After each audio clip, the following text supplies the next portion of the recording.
Huwag kayong mag-isip ng mga bagay na ukol sa lupa, ang isipin nyo yung bagay na ukol sa langit. Lalo na tayong dapat ganun ang kaisipan natin ngayon. Kung paano yung makapagtitipon tayo ng mga kayamanang ukol sa langit. Alam nyo, halimbawa, sabihin ko ngayon, malapit na dumating si Kristo, mga kapatid, yun ang hinihintay natin. Alam nyo, nakakatiyak ako, hindi ako mali.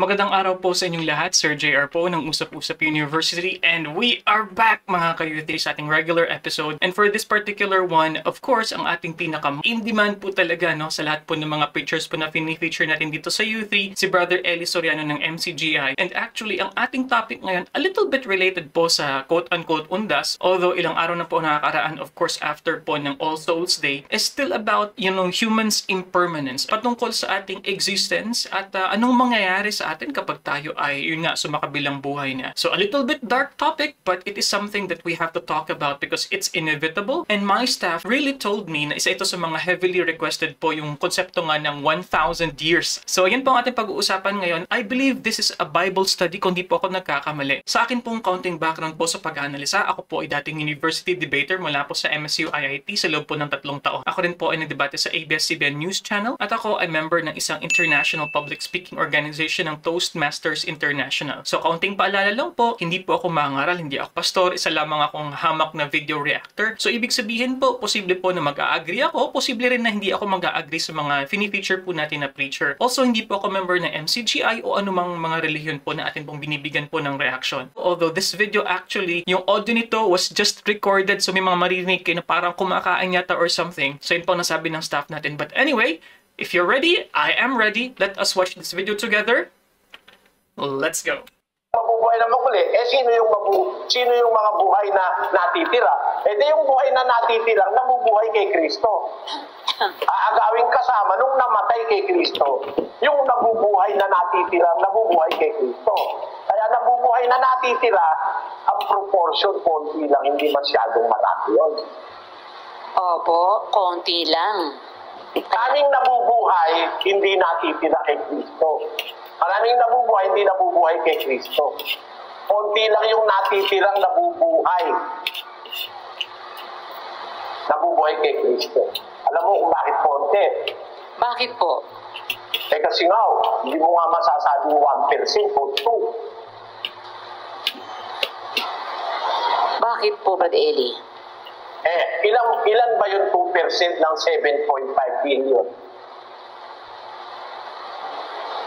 Ilan lang yun? Ang calculator. Kung sabihin mo 2% ng 7.5 billion, ang ibig sabihin nun, ilan?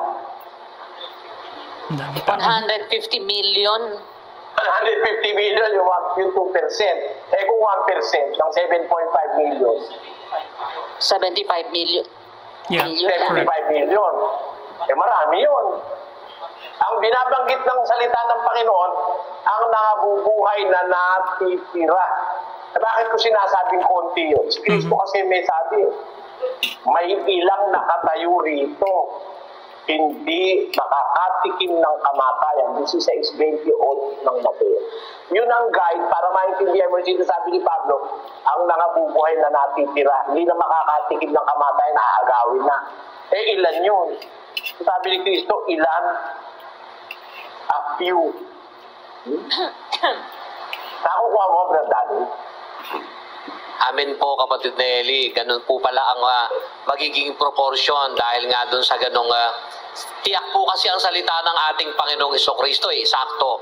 Kaya pala po ilan, kumpara dun sa napakalaking bulto ng mga tao na yun na halos, sabihin na nga lang po na 1% is still 75 million pa rin.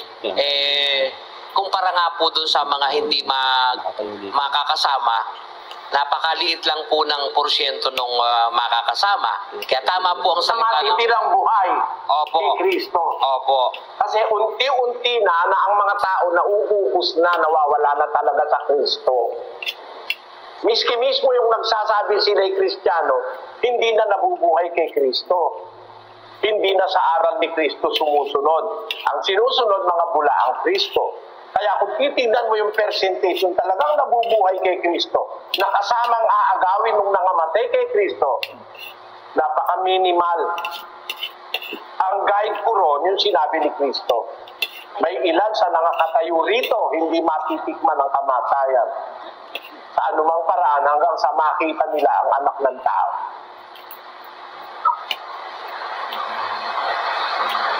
Kaya makikita mo, no, Sis Luz, merong katapusan yung pagtitiis ng mga nabubuhay sa panahon na magkakaroon ng digma, magkakaroon ng salot, magkakaroon ng gutom, magkakaroon ng lindol sa iba't ibang dako. Ano lang yun eh, yun ang makakaranas doon at makakaranas yun ng mga kahirapan, yung mga tao na bubuhay sa panahon na yun. Pero ang magtitiis sa kanila hanggang wakas ng alin? Hanggang wakas nung pag-agaw na po. Oo, kasi hindi mo naman pwedeng sabihin na yung mga tao na yun, magtitiis yun hanggang sa wakas ng 1,000 taon. Ang haba naman. Di ba? Opo. 1,000 taon, wakas din yun eh. Tura rin yun eh, closure din yun eh. Diba? Opo. Naintindihan mo, Brother Danny? Amen po, kapatid na Eli. Ngayon po, dito mayroon para pa akong na-i-imagine. Ibig kong sabihin, ang pagtitiis ng lingkod, ang wakas ay yung pagpasok ng pag-agaw po, kapatid na Eli. Meaning sa loob Siyempre, pagka inagaw ka na, patitiisin mo. Amen po. Ibig sabihin sa loob ng 1,000 taon, walang pagtitiis ang mga lingkod. Salamat po sa Meron. Ano? Meron ba? Hindi ko pa nga inuumpisahan yung 1,000 taon. Ganon? O, di ang wakas nung era na yon, yun yung pag-agaw. Amen. Amen po. Yung pagkabuhay na maguli. Pagkatapos na mabuhay na maguli, yung mga maliligtas sa panahon na yon, aagawin sila kasama ng mga buhay, mag-uumpisa na naman ng isang tura. Sa panahon. Yung end yung closure nung isang end na yon, yung closure na yon, yun naman ang umpisa ng panibagong opening ng tura. Basahin mo yung 24 ng Apokalipsis. At nakakita ako ng mga luklukan at may mga nagsisiluklok sa mga ito. Sila'y pinagkalooban ng paghatol. At nakita ko ang mga kaluluwa ng mga pinugutan ng ulo dahil sa patotoo ni Jesus at dahil sa salita ng Diyos. At ang mga hindi sumamba sa hayop o sa kanyang larawan man, at hindi tumanggap ng tanda sa kanilang noo at sa kanilang kamay. At sila'y nangabuhay at nagsipagharing kasama ni Kristo sa loob ng 1,000 taon. Ayon, sa kapatid, yung pagkabuhay na maguli na unang pagkabuhay, kung saan yung nabuhay aagawin kasama nung natitirang buhay, yung nabuhay muli, kasama nung naiwang buhay na natitira, aagawin. Doon mag-uumpisa ngayon ang isa pang epoka. 1,000 taon naman. Doon. Opo, Brother Eli. Opo, Mula tumanggap ng tanda sa kanilang noo at sa kanilang kamay. At sila'y nangabuhay at nagsipagharing kasama ni Kristo sa loob ng 1,000 taon. Ayon, sa kapatid, yung pagkabuhay na maguli na unang pagkabuhay, kung saan yung nabuhay aagawin kasama nung natitirang buhay, yung nabuhay muli, kasama nung naiwang buhay na natitira, aagawin. Doon mag-uumpisa ngayon ang isa pang epoka. Yung 1,000 years. 1,000 taon naman. Doon. Opo, Brother Eli. Opo. Mula sa pagkabuhay na maguli ng mga kay Kristo, namatay kay Kristo, mula doon sa point na mabuhay silang maguli at maagaw, mag-uumpisa naman ngayon ang 1,000 taon. Anag ba yun, kapatid na Dani? Paliwanag po, opo, kapatid na Eli. Ito'y panibagong pasimula na pagkatapos po ng pagkabuhay, papasok na po yung 1,000 years period, panibagong pasimula na naman po ito, kapatid na Eli. Pagka natapos na yung, maghahari ngayon sila ng 1,000 taon, di ba? Opo. Di ba? Opo. Yung nabuhay na muli na una, maghahari ng 1,000 taon. Opo. Doon sa paghahari nila na 1,000 taon, no? Pagka natapos yun, yung paghahari nila na 1,000 taon, eto ngayon ang katapusan nun, 15:24 ng unang Korinto. Kung magkagayoy, darating ang wakas. Pagka ibibigay na niya ang kaharian sa Diyos. Eh, di ba siya ang maghahari ng 1,000 taon? Opo. Pag natapos na pala yung paghahari niya na 1,000 taon, ibibigay niya na yung kaharian sa Diyos. Eh, di ang Diyos na maghahari. Opo. Ha? Opo. Tama, Brother Danny? Opo, kapatid na Eli. Kasi yung salita, pag ibibigay niya na ang kaharian sa Diyos, eh kasi 1,000 taon nga siya mag-ahari eh. Eh pagdating ay anong wakas, bibigay niya na ang kaharian sa Diyos. Eh anong wakas yun? Eh yun ang wakas ng 1,000 taon.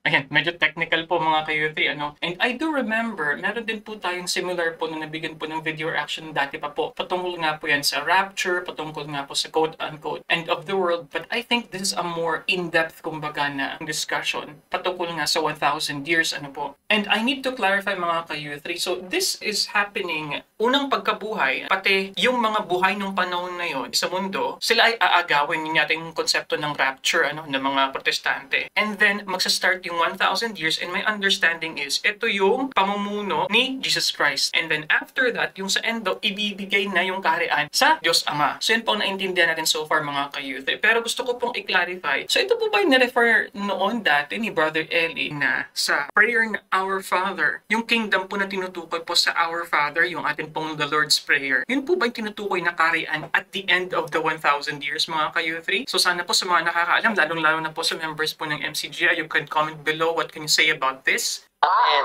Tama po. Pakinggan niyo mga kapatid, yung wakas ng 1,000 taon, hindi yun ang wakas ng sanlibutan. Opo.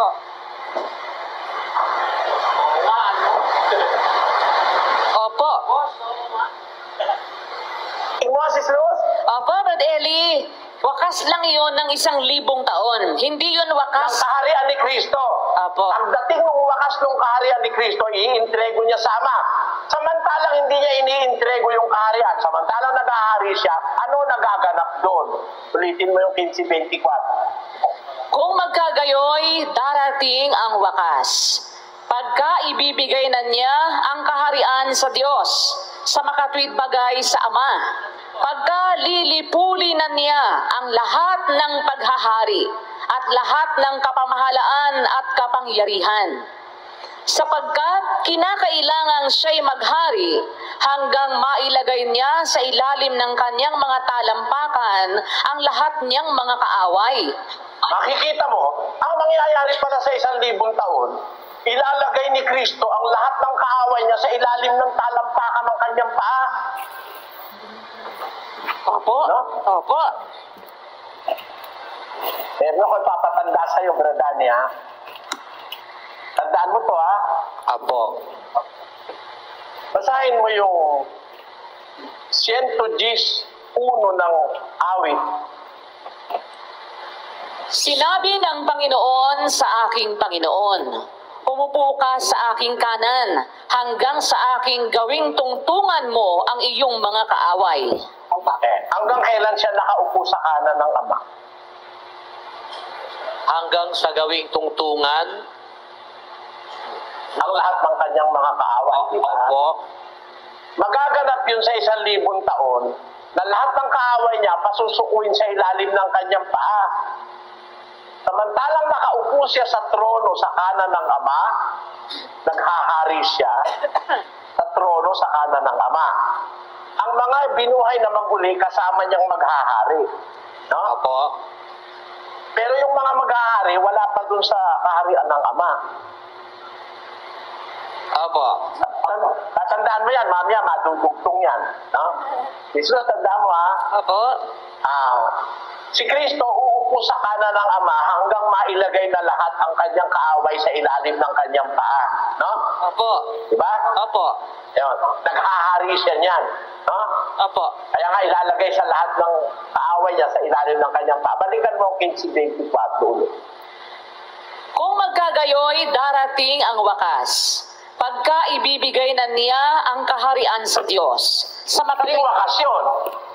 Opo. Wakas ng 1,000 taon yun. Kasi 1,000 taon siya mag-aari eh. Ako ko mga kapatid na dali, Opo. hindi yan ang wakas ng 1,000 taon. Tandaan mo, wakas siya ng 1,000 taon. Opo. Ulit, Sis Luz. Kung magkagayoy, darating ang wakas. Pagka ibibigay na niya ang kaharian sa Diyos. Sa makatwid bagay sa Ama. Pagka lilipuli na niya ang lahat ng paghahari at lahat ng kapamahalaan at kapangyarihan. Sapagkat kinakailangan siya'y maghari hanggang mailagay niya sa ilalim ng kanyang mga talampakan ang lahat niyang mga kaaway. Ang kahuli-hulihang kaaway na lilipulin ay ang kamatayan. Sa makapit, sa loob ng 1,000 taon, may kamatayan pa. Opo. Yung mabubuhay ng mga tao sa 1,000 taon, mamamatay, papanganak, mamatay, papanganak, mamatay, papanganak. Marami pang salin ng lahi yun, ano, Sis Luz? Opo. Gets mo, Brad Danny? Worth noting din po na this is done simultaneously with other po ng mga parang lokal, ano? So may nakita po tayo na in Japan, in Colombia at ibang parte po ng mundo. So very interesting, sabay-sabay po pala talaga yung kanilang Bible study dito. So let's continue. Opo. Amen po, kapatid Nelly. May mamamatay po po. 26 ulit, 26 ulit. Ang kahuli-hulihang kaaway na lilipulin ay ang kamatayan.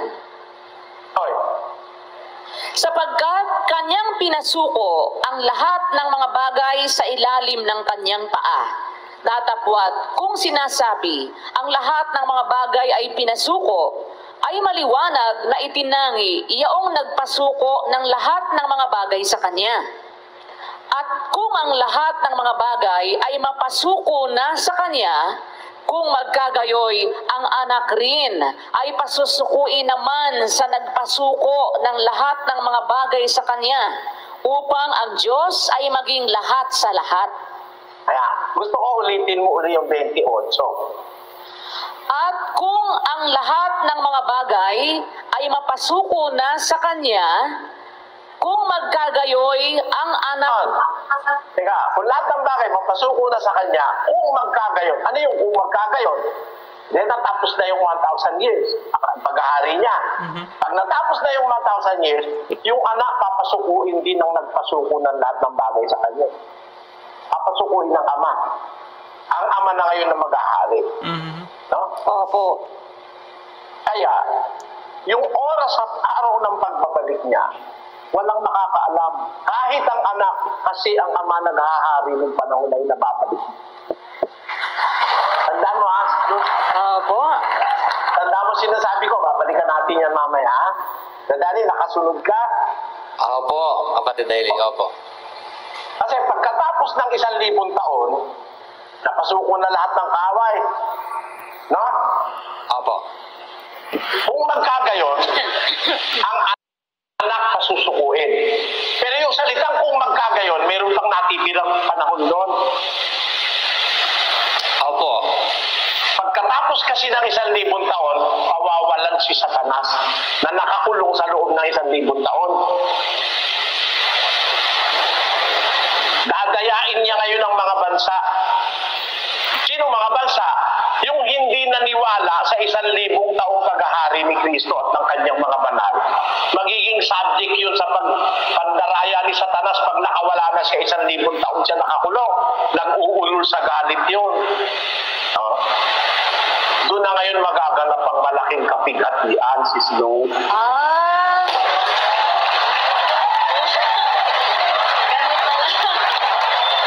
Doon po pala yung malaking kapighatian sa time na yon. Patunayan natin, ha? 15, Mateo 25, isahin natin. 24, 21.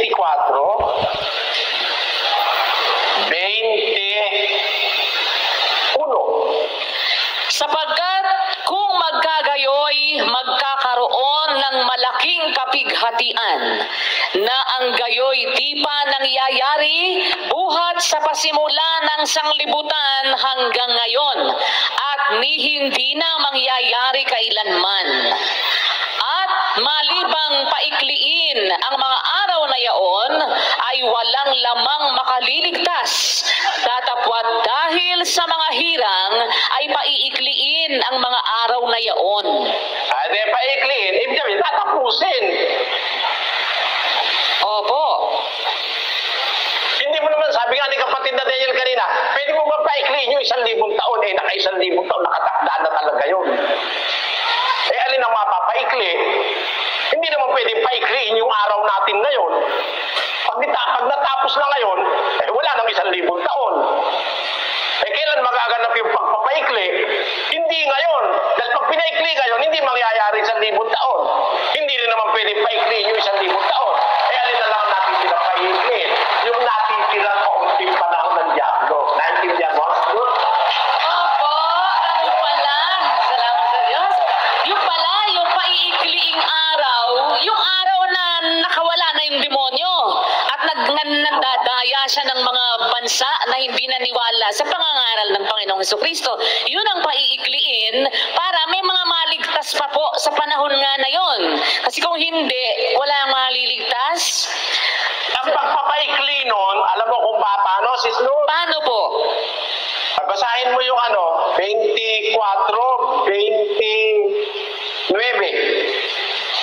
Datapwat karakarakang pagkatapos ng kapighatian sa mga Ano ba ibig sabihin ng karakaraka? Halidalit. right Walang maraming pagitan yon. Karakarakang pagkatapos ng kapigatian sa mga araw na yon, magdidilim ang araw. Ang buwan hindi magbibigay ng liwanag. Malalaglag ang mga bituin mula sa langit. Magsisipangatal ang mga kapangyarihan sa mga langit. At kung magkagay lilitaw ang tanda ng anak ng tao sa langit, kung magkagay magsisitaghoy ang lahat ng mga angkan sa lupa. Sino yung tataghoy? Lahat ng hindi naniwala kay Kristo na napadaya kay Satanas, no? Opo. Opo. Ako mo? Opo, yun sila ang Makikita nila ang anak ng tao na pariritong sumasalapap ng langit na may kapangyarihan at dakilang kaluwalhati. Amen. Kailan siya makikita, sis Luz? Pagkatapos na po nung malaking kapighatian. Kasi karak-karakang pagkatapos ng kapigatian sa mga araw na yon, magdidilim na ang araw. Dadating siyang maliwanag, kitang-kita siya. Opo.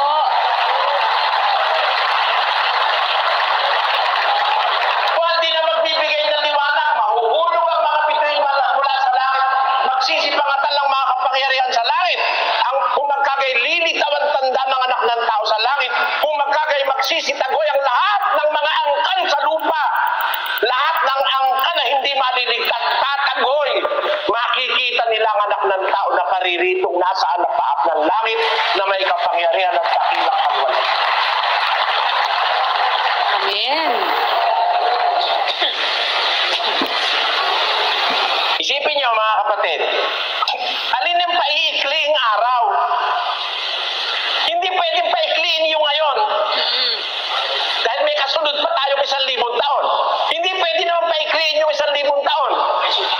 1,000 taon nga yun eh. Kaya alin ang paiikliin? Wala nang pwedeng paikliin kundi yung pagkatapos ng 1,000 taon na nakawala si Satanas, siya ang gagawa ng malaking kapighatian sa mga tao. Yung rebellion ni Satanas, yun ang gagawa ng malaking kapighatian sa tao.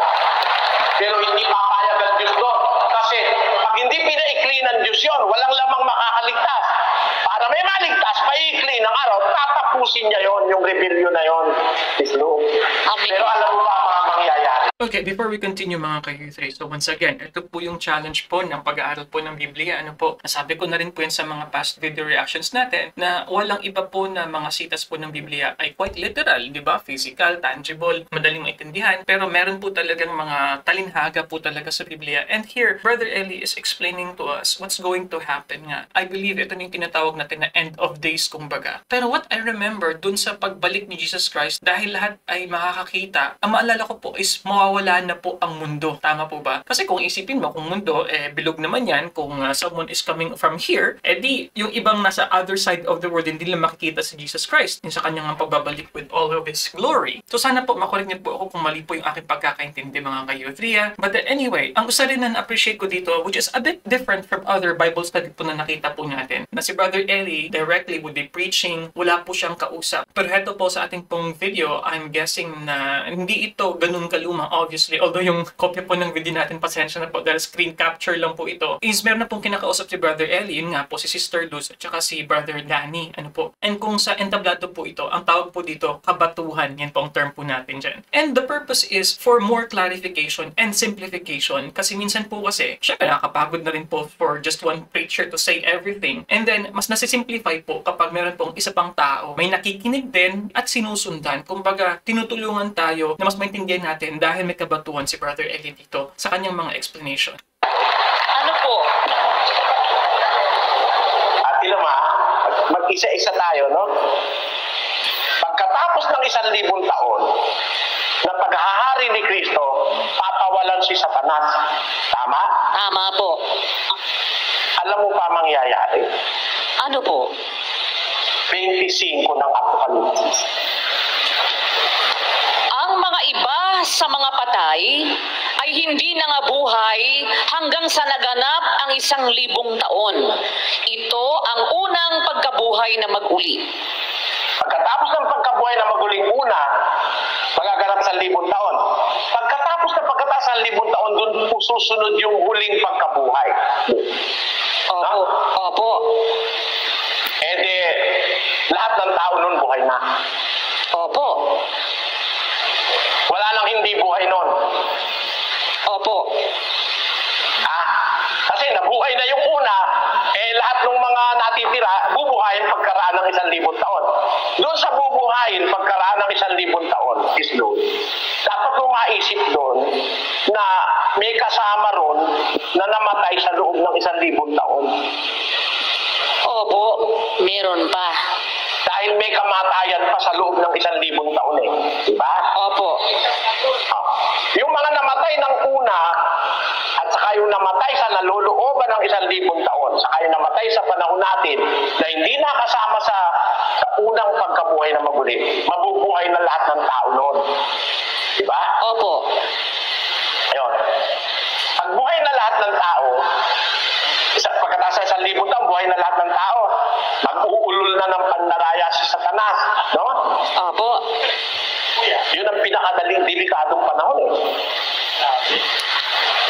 Alam mo kung napakadelikado noon, Sis Lou? Bakit po, Brad Eli? Nagaganap yung malaking kapigatian ng gugulo si Satanas. No? Opo. Ano na nun abnormal na buhay nun Paano pong abnormal, Brad Eli? Kasi karakarakan pagkatapos ng kapigatian sa araw na yun Di ba, magdidilim na ang araw? Opo. Diba? Opo. Malalaglag na mga bituin sa langit. Diba? Opo. So, ang hinaharap nun, mula sa umpisa nung katapusan ng 1,000 taon, mag-uumpisa yung bandarayan sa Satanas. Matinding kasamaan na nasa mundo nun. Tapos mga kapigatiang hindi pa nangyayari. Sa mga panahon na yun, nag-aantay ka ng Kristo. Opo. Kasi doon siya magliligtas No? Opo. Para nga mailigtas yung mga hirang Di ba? Opo. O ngayon, doon sa tiempo, kailangan na natin ang pagbabalik ni Kristo. Kasi kaya babalik siya. Nakaupo siya sa kanan ng Amay hanggang mailagay yung lahat ng kaaway sa kanyang ilalim ng paa, di ba? Opo, yun Sa mga panahon na yon,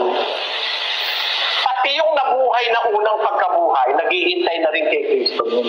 Kung tayo kasama, hintay ka nun. Opo, yun nga po, Brad Eli, yung iniisip ko. Pero, ilagit ng paa di ba? Opo, yun Sa nga. mga panahon na yon, pati yung nabuhay na unang pagkabuhay, naghihintay na rin kay Kristo nun.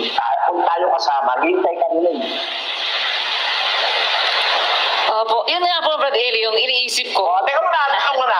Opo. Naghihintay ka rin. Yung mga taong napaniwala sa 1,000 taon, naghihintay din kay Kristo. Opo. Yung nabuhay na sa huling pagkabuhay na mariligtas, naghihintay na rin yung kay Kristo.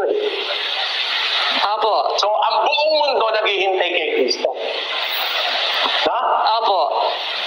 Basahin mo ngayon ang 21, 24, 21, 22, 23, 24. Sapagkat kung magkagayoy, magkakaroon ng malaking kapighatian, na ang gayoy di pa nangyayari buhat sa pasimula ng sanglibutan hanggang ngayon, at ni hindi na mangyayari kailanman. At malibang paikliin ang mga araw na yaon, ay walang lamang makaliligtas. Datapat. Ewan na, pagpaumanhin mong puputulin kita ulit. Ang paniwala natin, hinihintay natin yung malaking kapighatian sa ating panahon, di ba? Opo. Mali tayo eh. Bakit po? Buti na lang yung mali natin, tayo rin ang nakapansin. Opo, salamat sa Diyos. Alam mo kung bakit, Sis Luz? Bakit po? Isipin mo kung ang malaking kapighatian sa atin magaganap, no? Opo. Sa ating panahon. Palagay mo ba, alin ang mas mapipighati ang tao? Ngayon o sa panahong nagwawala si Satanas? Doon po sa panahong nagwawala si Satanas. Kung halimbawa, may kapighatian tayo ngayon, may walang mas malaking kapighatian kundi sa panahong nagwawala si Satanas. Totoo po. Tama. Tama po. At yun ay pagkatapos ng 1,000 taon. So, once again, this is very technical, pero I'm just trying to understand things as it is presented po sa atin, no, as we're watching it. Pero gusto ko lang po i-clarify, ano po yung ibig sabihin po ng concept na for 1,000 years is tayo na yung mamamahala? Ano pong ibig sabihin nun ng pamamahala? Magkakaroon ba ng dominion ang mga Kristiyano sa mundo? Would it also mean na sila ang magiging heads ng mga countries? Ibig sabihin din po ba nun dahil kumbaga meron ng dominion yung mga Christians, yung mga bad elements would be less? Ganun po ba? Ano, magtatago po ba sila? Kasi parang naintindihan ko, so kapag sinasabing namamahala na sila yung naghahari ng 1,000 years, pagkatapos po nun, magkakaroon ng matinding kapighatian, at ito nga po yung araw ng Diablo, ito nga daw po yung rebellion, at maghahasig kumbaga ng lagim si Satanas. So ganun po ba? Magkakaroon ba ng relative na peace and stability for 1,000 years? Ano mangyayari sa politika? And at the same time, ibig sabihin po ba nun, wala ng ibang gobyerno, kundi ang pamamahala lamang ng mga Kristiyano, mga ka-youth? Opo. Di ba? Opo. Kasi nakakulong siya sa loob ng 1,000 taon Hindi na siya makakapandaya Sa 1,000 taon magkahari si Kristo Ibig mo sabihin, yung kapighatian mangyayari sa panahon ni Kristo sa 1,000 taon. Pagka nangyari sa 1,000 taon yun, hindi makukumpleto yung 1,000 taon dahil paiikliin niya na. May mangyayari 1,000 taon, dapat mangyari yun. Pagkatapos doon, papawalan si Satanas. Kaya ang possibility ng point ng malaking kapighatian, yung pagkatapos ng 1,000 taon. Ay, hindi mo. Amen. Tuloy mo ngayon yung binabasa mo. Tuloy mo. Kung magkagayon, kung may magsabi sa inyong sino mang tao. Tingnan mo na, 24, 21, 22 24, 21. Opo. Sapagkat kung magkagayoy, magkakaroon ng malaking kapighatian, na ang gayoy di pa nangyayari buhat sa pasimula ng sanglibutan hanggang ngayon, at ni hindi na mangyayari kailanman. At malibang paikliin ang mga araw na yaon, ay walang lamang makaliligtas. Datapwat dahil sa mga hirang, ay paiikliin ang mga araw na yaon. Paikliin yung mga araw ng kapighatian na yon. Ano mangyayari doon sa araw na yon? Kung magkagayon, kung may ay magsabi sa inyong sino mang tao, narito ang Kristo, o nariyan, huwag ninyong paniwalaan. Sapagkat may magsisilitaw na mga bulaang Kristo at mga bulaang propeta at mga papakita ng mga dakilang tanda at mga kababalaghan.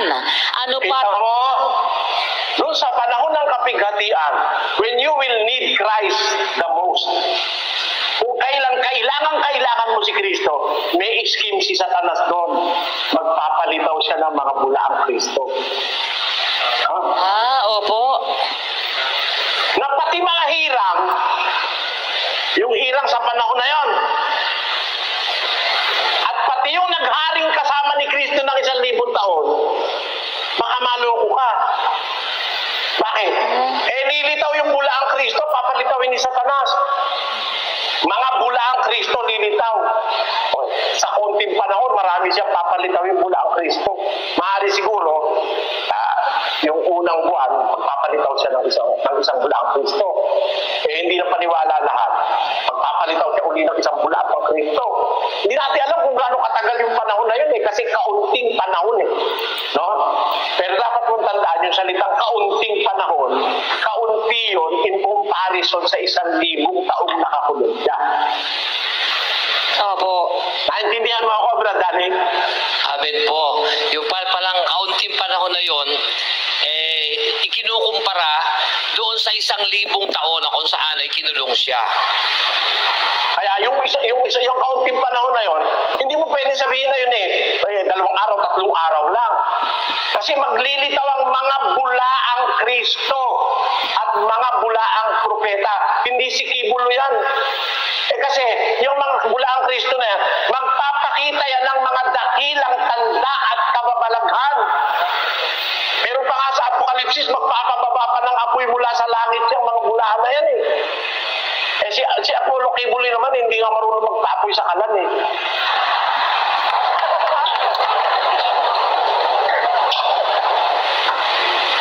yung mga bulaang Kristo, ang gagawin nun, dakilang tanda at kababalaghan. Ano pa't ililigaw? Kung maaari, pati mga hirap. Kaya sabi ni Cristo 25, tuloy. Narito, ipinagpaon ako ng sinabi sa inyo. Kaya nga, kung kanilang sasabihin, narito, nasa ilang siya, huwag kayong magsilabas. Narito, siya'y nasa silid, huwag ninyong paniwalaan. Bakit? Sapagkat gaya ng kidlat na kumikidlat sa silanganan, nakikita hanggang sa kaluluran, gayon din naman ang pagparito ng anak ng tao. Sa makatwid, ang tinutukoy na pagparito niya, yung katapusan ng kapighatian. Tama yung nasa 24. Karak-karakang pagkatapos ng kapighatian sa araw na yon, magdidilim ang araw, ang buwan din magbibigay liwanag, lilitaw ang tanda ng anak ng tao. Di ba? Yun ang sinabi niya Doon sa pitas na binabasa natin ngayon sa 23 at 24, ang sabi doon, pagka nagaganap na yung malaking kapighatian, kung kailan hinihintay na natin nung lahat ng hirang, pati mga apostol na nabuhay na, pati tayo kung sakaling kasama tayo sa awa ng Diyos, naghihintay na tayo ng Kristo kasi alam na natin na yun yung malaking kapighatian na yun, ay clean yun, hinihintay mo na si Kristo. Doon naman papalitawin ni Satanas yung maraming mga bulaang Kristo. Magpapakita ng mga dakilang tanda at kababalaghan. Ililigaw, umari pati mga hirang. Kaya sabi ni Kristo, narito, pinagpapauna ko ng sinabi sa inyo. Naku, matatandaan mo yung brandani pagdating ng panghukom na yun. Ayun nung panahon na yun. Matatandaan mo itong sinasabi ko sa iyo ngayong gabi na pinagpauna na sa atin. Huwag kang maniniwala kahit may umuulan na apoy sa langit. Huwag kayong maniniwala mga kapatid. Kung kasama kayong naghihintay dun sa pagkatapos ng malaking kapighatian, naghihintay ka na ng pagdating ni Kristo after 1,000 years. Nagkapighatian na, tapos andun tayo, naghihintay tayo ng pagdating ni Kristo. Kasi nakaupo siya sa luklukan ng Ama, di ba? Sa langit. Naghahari siya, pero wala siya sa lupa. Nandun siya sa luklukan ng Ama sa langit. ang mga nag-aharing kasama niya, yung mga nabuhay na muli nung unang pagkabuhay. Kaya yung mga nag-ahari na yon, pati yung mga binuhay na muli pagkaraan sa 1,000 taon, saka yung mga hirap, sama-sama tayo naghihintay ngayon pagbalik ni Kristo. Doon tiyempo ni Satanas, magpapalitaw siya ng mga bulaang Kristo. Papakita ng mga dakilang tanda't kababalagan. Kung maaari, ililigaw pati mga hirap. Kaya narito, pinagpapauna ko ng sinabi sa inyo. Kung magsasabi sila, nandun sa ilang, nandun, huwag kayong maniniwala. Kasi kung gaya ng kidlat na kumidlat sa silanganan, nakikita sa kanluran, kayo ng pagparito niya, hindi lihim.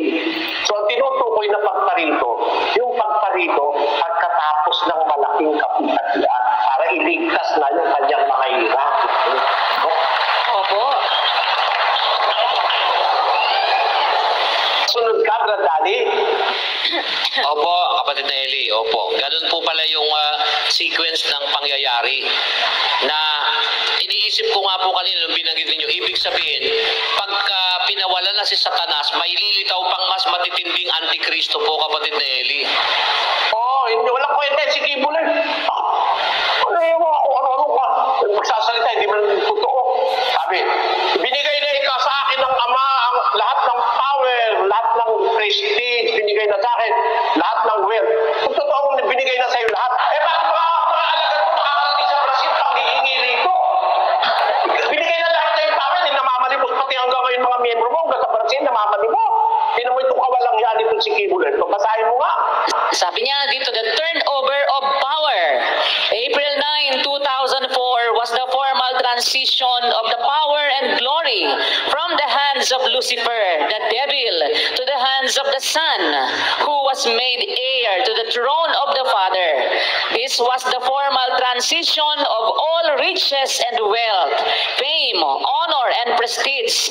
I have taken over the power. Biro mo, binigay na raw sa kanya lahat ng fame and power. Bakit ang mga miyembro mo namamalimos hanggang Brazil?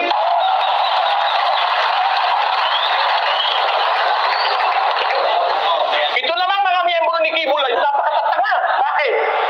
Sabi ng puno mo, binigay na lahat sa kanya wealth and riches. Hindi sana tanungin mo, Pastor, di ba binigay na sa'yo lahat ng wealth and riches? Ba't kailangan pa kanya magpalimo? Pahingi ako. Kaya hindi ako naniniwala yung si Kibuloy, yung tinutukoy ng bulaang Kristo na magpapakita ng dakilang tanda't kababalagan. Wala nga maipakita ang tanda't kababalagan niya, kundi yung mga miyembro niya, brainwash, papagpalimusin hanggang dito. At napakasisinungaling pa. Ang ipinanghihingi ay yung biktima na Yolanda, kay Kibuloy pinupupunta. Hindi naman biktima ng Yolanda si Kibuloy. Kaya yung isa ritong nahuli, tinuro ng manggagawa natin. Hinuli ng pulis eh. Biktima ng, meron silang daladalang papeles, kunyari, foundation. Ayan o. Tingnan mo ha. Basahin mo si Sloan. Ayan po. Compartilles suas bensaos para víctimas do tufao nas Pilipinas. Por favor. Ayan, doy. Pilipinas. Tuwasong para o orpang, crianzas carentes na Asia y Sul America. Pero mong ginagawang karkawalang niya, napakasisinungaling. Yan, Portugis yung salita na yan eh. Ibig sabihin, naghihingi sila hanggang dito. Pinaghihingi si Kibuloy, napakawalang ng mga tao. Kaya yung sasabihin mo si Kibuloy, bulaang Kristo. Bulaang Kristo yan na low grade.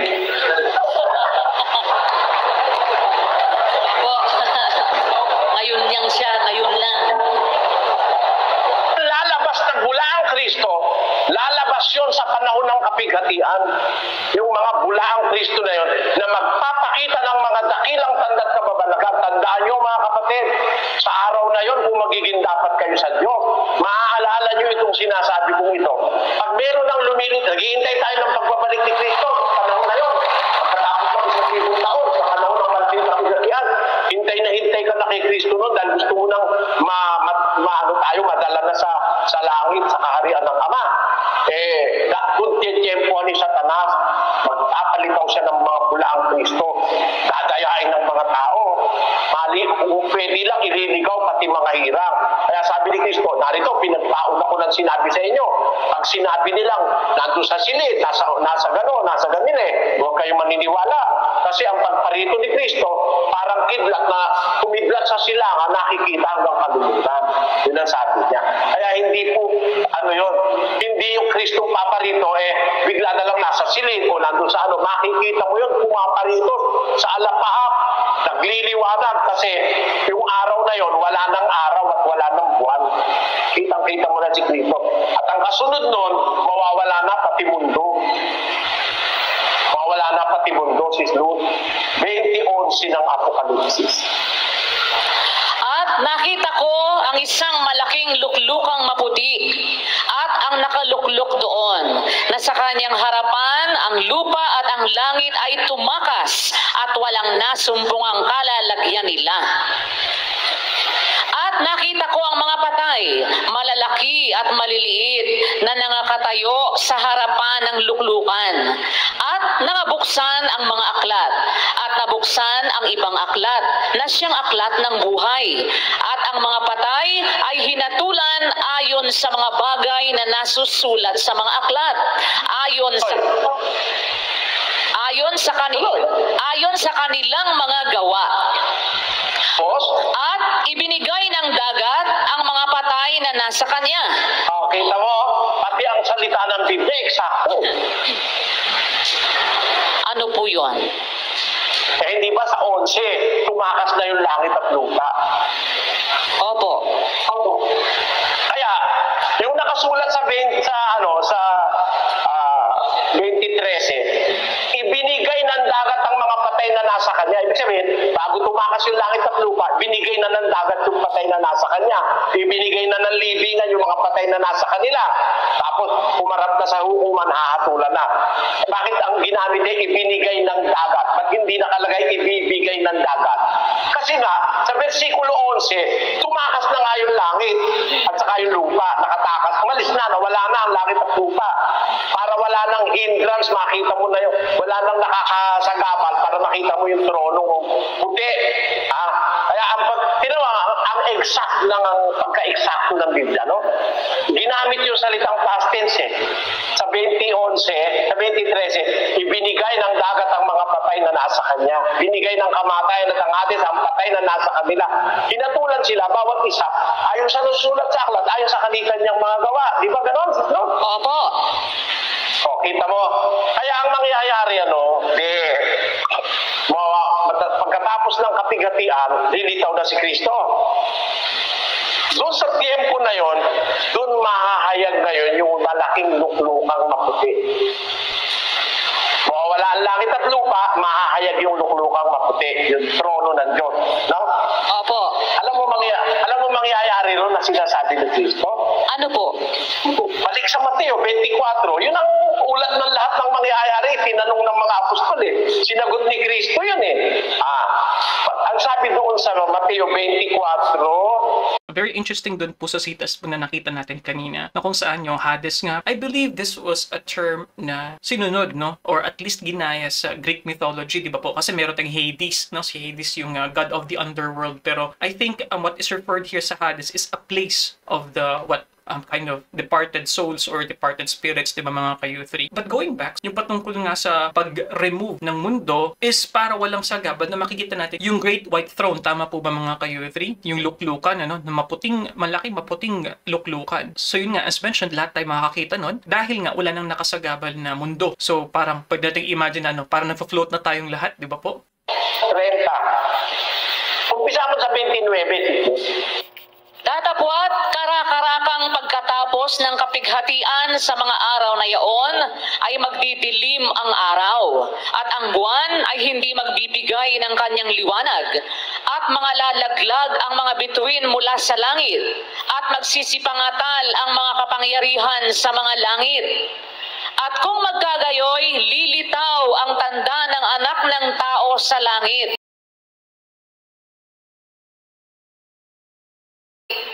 At kung magkagayoy, magsisitaghoy ang lahat ng mga angkan sa lupa at makikita nila ang anak ng tao na napariritong sumasa mga alapaap ng langit na may kapangyarihan at dakilang kaluwalhatian.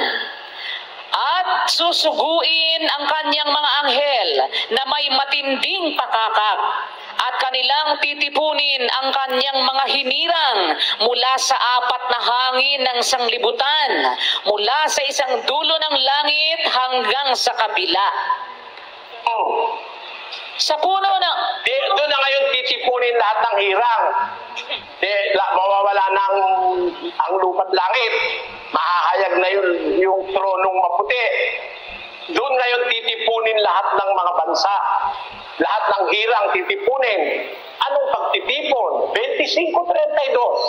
At titipunin sa harap niya ang lahat ng mga bansa. At sila'y pagbubukdin-bukdin niya na gaya ng pagbubukod-bukod ng pastor sa mga tupa at sa mga kambing. At ilalagay niya ang mga tupa sa kanyang kanan, tatapat sa kaliwa ang mga kambing. Kung magagayo'y sasabihin ng hari sa nasa kanyang kanan, magsiparito kayo, mga pinagpala ng aking ama. Manahin ninyo ang kahariang nakahanda sa inyo, buhat ng itatag ang sanglibutan. Sapagkat ako'y nagutom at ako'y inyong pinakain. Ako'y nauhaw at ako'y inyong pinainom. Ako'y naging tagaibang bayan at inyo akong pinatuloy. Naging hubad at inyo akong pinaramtan. Ako'y nagkasakit at inyo akong dinalaw. Ako'y nabilanggo at inyo akong pinaroonan. Kung magkagayoy, sasagutin siya ng mga matuwid na magsasabi, Panginoon, kailan ka namin nakitang nagutom at pinakain ka namin? O nauuhaw at pinainom ka? At kailan ka namin nakitang isang tagaibang bayan at pinatuloy ka? O hubad at pinaramtan ka? At kailan ka namin nakitang may sakit o nasa bilangguan at dinalaw ka namin? At sasagot ang hari at sasabihin sa kanila, katotohanang sinasabi ko sa inyo, yamang inyong ginawa sa isa dito sa aking mga kapatid, kahit sa pinakamaliit na ito ay sa akin ninyo ginawa. Ano ibig sabihin ng implikasyon niya, Sis Lord? Ano po? Maraming maliligtas na gumawa ng mabuti sa mga kapatid ni Kristo. Kasi ang kapatid ni Kristo napakarami. Opo.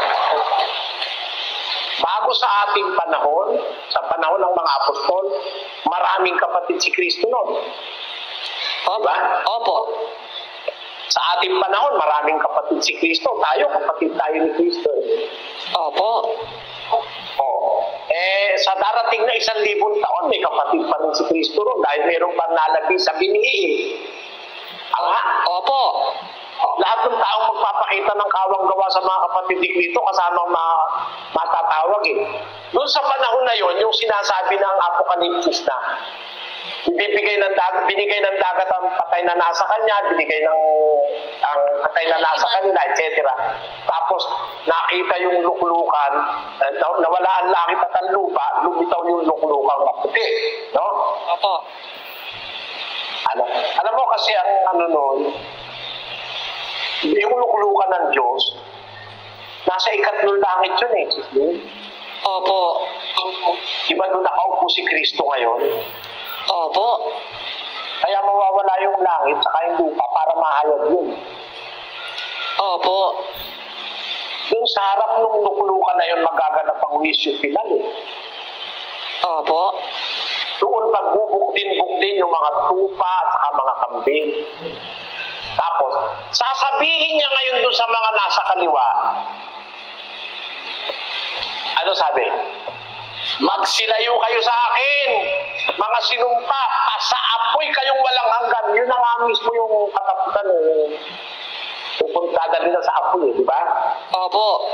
Ang mga tupa, hali kayo pinagpala ng aking ama, manahin niyo ang kahariang nakahanda sa inyo. Di ba? Opo. Pero alam mo kung bago mangyari yun, Sis Liz, napapasok sa kaharian. Ano po? 15:24 ng unang Korinto. Kung magkagayoy, darating ang wakas. Ng 1,000 taon. Opo. Pagka ibibigay na niya ang kaharian sa Diyos, sa makatwid bagay sa Ama.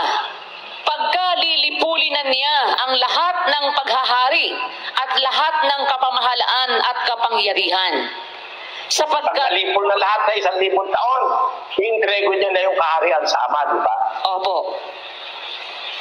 doon sa pagitan ng 1,000 taon na pag-iintrego ng kaharian sa Ama, doon nga magaganap yung pangkonting panahon ni Satanas na mandaya, di ba? Opo, yung kapalaking kapig. Alam mo? Opo. Oo, yung malaking kapigatian doon magaganap din. Alam mo doon sa mga panahon na yun, Sis Luz, na dadating yung Kristo, may matinding pakakak. Sabi doon sa binasa natin, ulit mo nga yun, yung part na yun. Pagkatapos ng malaking kapigatian, dadating na si Kristo, may matinding pakakak, di ba? Opo, doon sa Mateo yun. Tuloy basahin mo. Datapwat karakarakang pagkatapos ng kapighatian. Yung may matinding pakakak. Yung may matinding pakakak. Ayan, Mateo. At susuguin ang kanyang mga anghel na may matinding pakakak at kanyang titipunin ang kanyang mga hirang mula sa... Titipunin na lahat ng hirang. Tapos titipunin na yung mga tupat sa mga kambing. May matinding pakakak yun. Alam mo, 1524 yun, di ba? Opo. Wakas ng 1,000 taon yun. Opo. Alam mo, pagkatapos doon, 50 ng 15 pa rin, 50. Sinasabi ko nga ito, mga kapatid, na ang laman at ang dugo ay hindi makapagmamana ng kaharian ng Diyos, ni ang kasiraan ay magmamana ng walang kasiraan. Narito, sinasaysay ko sa inyo ang isang hiwaga. Hindi tayong lahat ay mga tutulog, ngunit tayong lahat ay babaguhin sa isang sandali, sa isang kisap mata, sa huling pagtunog ng pakakak. Ayan na yung kahuli-huli at tunog ng pakakak. Kasi yung pagtitipon, matinding pakakak ang maririnig sa buong mundo nun. Pagkahatulan na, iwalay na yung kambing, iwalay na yung tupa.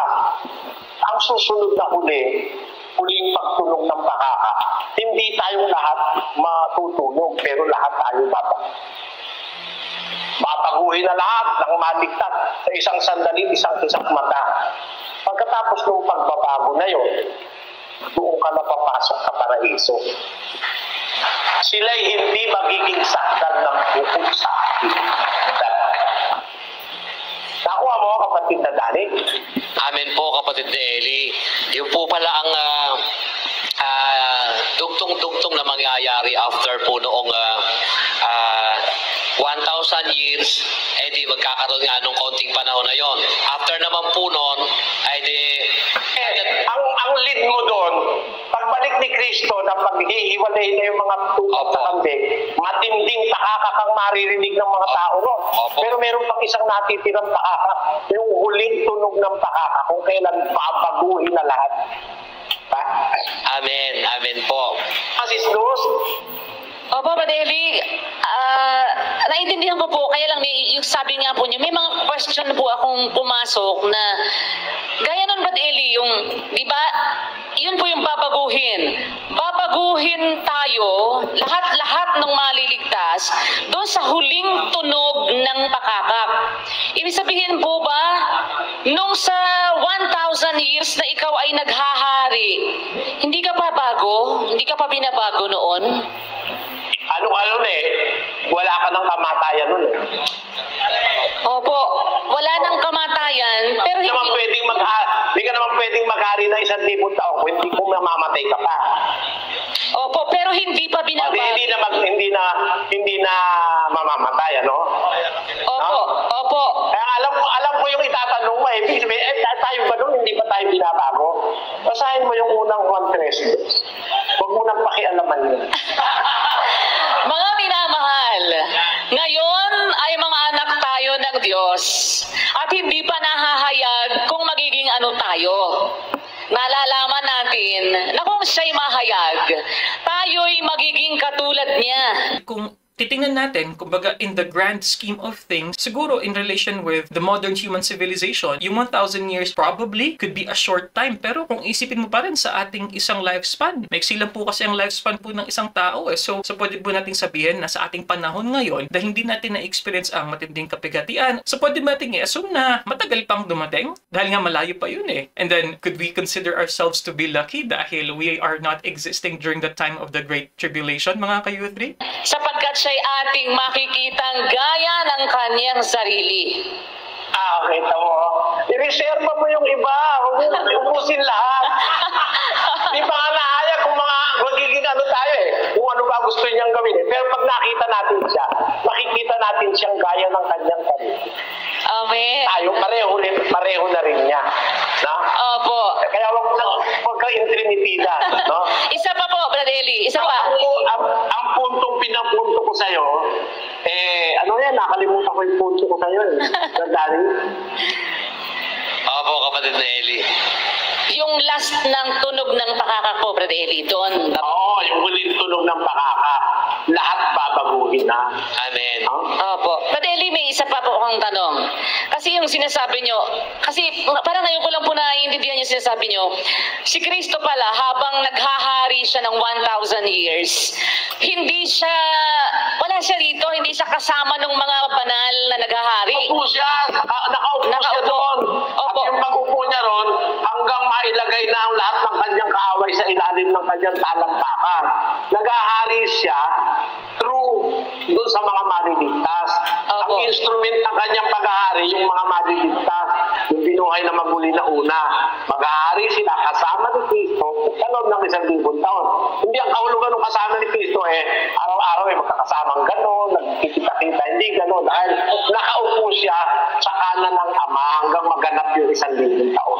Opo, yun nga po. Kasi dati parang inisip ko gano'n, nakakasama mo na si Kristo kasi nag-aaring kasama mo. Tuturuan ka niya, may pakikipagkatipon ka. Parang, tapos hindi pala dahil nandun siya, reigning siya doon, nandun siya sa trono, nakaupo siya doon, sa luklukan na sa kanan ng Ama. Tapos yung mga lingkod niya ang nagsisipaghari. Tapos, ganito yun. Kasi hindi naman natin alam lahat ng mangyayari buo. No? opo.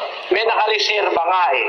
Ngayon, kung ano ba, gusto niya magpakita, hindi naman posibleng magpakita siya. Nagpakita nga siya sa mga apostol, di ba? Opo. Tapos, Gusto niya magpakita eh. Hindi natin maniletrahan na yun. Pero ang isang tiyak, magpapakita siya sa lahat at pinang-umulos sa kanya yung sinasabi sa Apokalipsis. At magaganap yun pagkatapos ng malaking kapigatian. amen. Isa pa po. Basahin natin yung 1:7 ng Apokalipsis. Narito, siya'y pumaparitong nasa sa mga alapaap at makikita siya ng bawat mata at nang nangagsiulos sa kanya. At ang lahat ng mga angkan sa lupa ay magsisitaghoy dahil sa kanya. Gayon din siya nawa. Makikita siya ng lahat ng matay. Opo, makikita siya. Pag nakita na siya ng lahat ng mata, pumarito na siya, ihahayag niya ngayon ng isang bagay na nakalihim. Ano po yun? Sa 14 ng unang Timoteo. Na tumparin mo ang utos na ito na walang dungis, walang kapintasan, hanggang sa pagpapakita ng ating Panginoong Hesukristo, na sa kanyang kapanahunan ay ipahayag siya na mapalad at tanging makapangyarihan, hari ng mga hari at Panginoon ng mga Panginoon. Na siya lamang ang walang kamatayan, na nananahan sa liwanag na di malapitan, na di nakita ng sino mang tao o makikita man. Sumakanya nawa ang kapurihan at paghaharing walang hanggan siya nawa. Yung Ama yun. Amen. Pag nakita na siya, ipapahayag niya doon sa kinauukulan, hindi sa lahat, no? Yung mapalad at tanging makapangyarihang hari ng mga hari. Kasi tapos yung paghahari niya, ibibigay niya ang kaharian sa Diyos. Ang Ama ang tinutukoy niyan eh. Opo. Kaya yun ang more or less na sunod-sunod na pangyayari. Na itinanong ng mga apostol, sinagot lahat ni Kristo yun hanggang sa katapusan ng kapigatian. Beyond the 1,000 year period. Ngayon, meron akong papakita sa inyo sa kapigatian, ha? 24 ng Mateo.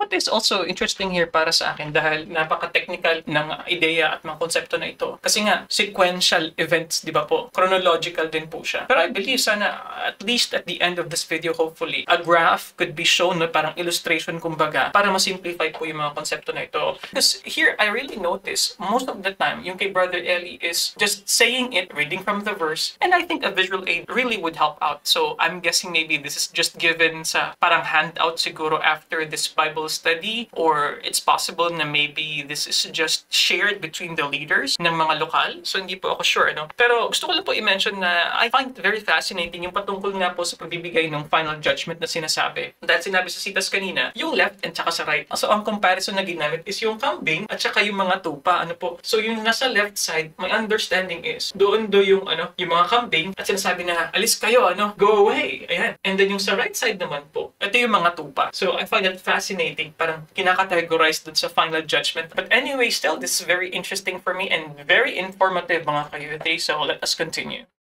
22. 24-22.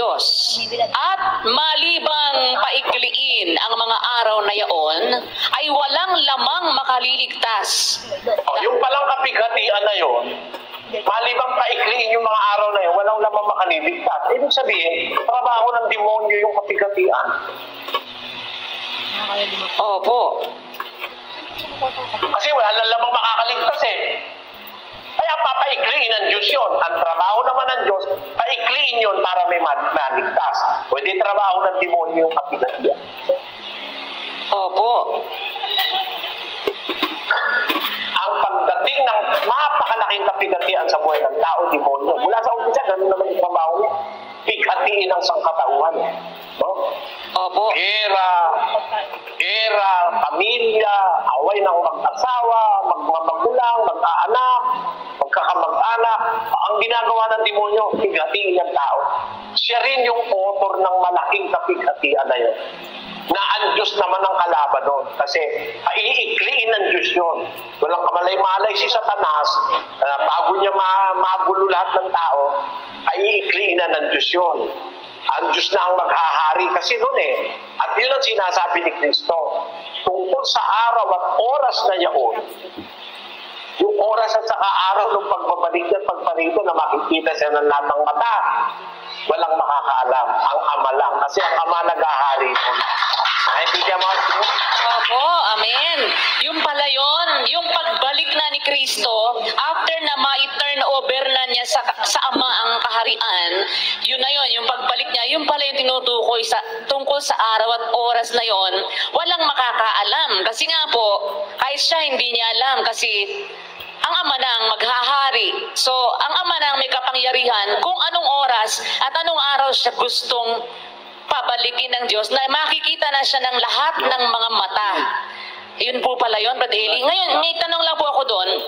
Yung malaking kapighatian na yun, naggawa ng demonyo, ang maaapektuhan lang naman po noon, yung pong mga tao na hindi, yung lahat ng mga hindi nakinig sa pangangaral sa 1,000. Maepektuhan nun, pati yung mga tao maliligtas. Manggagaling nga yung maraming hindi mabilang na sinuman sa malaking kapighatian eh, di ba? Opo, pero Halimbawa, ikaw Opo. Halimbawa, ikaw yung nakasama sa unang pagkabuhay na mabuli. Naghahari ka sa loob ng 1,000 taon. Kasama ni Kristo. Pagkatapos ng 1,000 taon, mag-uumpisa ngayon yung pagwawala ni Satanas na magkaroon ng kapighatian. Nakikita mo yung mga tao na pipigati. Ikaw na naghahari, hindi ka rin mapipigati. Mapipighati rin po. Kaya pati ikaw mapipighati rin. Kaya pag nagkasama-sama na kayo sa langit, sabi nung isa sa matatanda, ang mga ito, mga nanggaling sa malaking kapighatian, kasama yung nabuhay na magpuli. Ayan nga po, Brother Eli. Akala ko, yung lahat ng mga maliligtas, Akala lang nga po, hindi dadating kami ligtas na doon sa malaking kapighatian, hindi rin pala makakaranas din po sila noon. Ang Diyos nga napipigati pag nakikita yung mga anak niya, nahihirapan. Opo. Yun nga po, Brother Eli. Hindi ka naman Diyos, tao ka rin. Alam mo naman na yung suffering na yun, dinanas mo rin sa buhay mo. Eh kung nandun ka sa panahon ng malaking kapigatian dahil kasama kang naghahari ni Kristo ng 1,000 taon, di kaya mapigatin sa mga paggagagawin mo sa konting panahon na yun? Eh, paiikliin ng Diyos yung mga araw na yun para may maligtas pa. Kasi kung hindi pa ikliin yun, wala nang lamang makakaligtas. Alam nyo, ang nakakatuwa mga kapatid, naintindihan natin na yung malaking kapigatian, paiikliin. Ay, magkape. Ibig sabihin, tatapusin. Eh, hindi sa atin yun. Kasi pag tatapusin na sa atin, hindi na magkakaroon na 1,000 taon. Hindi rin naman sa 1,000 taon paiiksiin dahil 1,000 taon talaga yun eh. Oh. Ang nakakatuwa, inihayag sa atin ng Diyos yung malaking kapigatian, hindi ngayon, hindi sa 1,000 taon, kundi pagkatapos ng 1,000 taon, yung kaunting panahong natitira. Kaya sinasabi, kaunting panahon, doon nakatakdang paikliin na ng Diyos yung araw. Mga kapatid, ano ibig sabihin ngayon? Bakit inihahayag ng Diyos sa atin ito? Inihayag ito ng Diyos sa atin para maghanda tayo ng kung ano ang dapat nating tandaan sa panahon natin. Hindi ang malaking kapigatian ang pinaghahandaan natin, mga kapatid. Ang pinaghahandaan natin ay ang pagpapalik na ni Kristo sa anumang oras at araw na yun.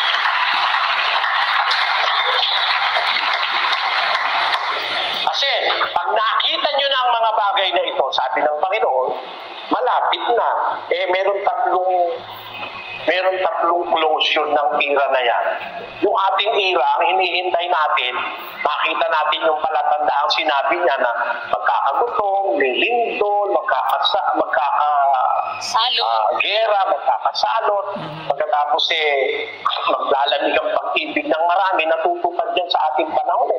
So ang hinihintay natin ngayon, yung pagbabalik ng Panginoon na maaaring mangyari sa anumang araw at oras na yun. Amen.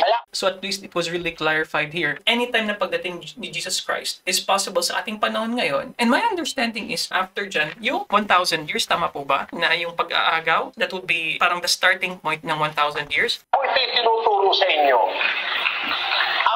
ang pag-asa ko mga kapatid, makapagbago ito ng ating pananaw. Kung meron pa kayong mga balak na marami pa sa buhay ukol sa mundo, mag-isip kayo. Baka, sabi ni Kristo, baka kayo'y mga lubok sa katakawan, sa kalasingan, at sa mga pagsusumakit sa buhay na ito. At dumating na bigla sa inyo ang araw na yaon na gaya ng silog. Yun ang nakasulat sa 21:34 ng Lucas. Baka tayo, nakalugmok pa tayo dun sa mahahaba pang pangarap, na mga kung ano-ano pang mga bagay na nakalupa. Kung yung mga unang Kristiyano yung mga unang Kristiyano, inutusan ng Biblia na huwag kayong mag-isip ng mga bagay na ukol sa lupa, ang isipin nyo yung bagay na ukol sa langit. Lalo na tayong dapat, ganun ang kaisipan natin ngayon.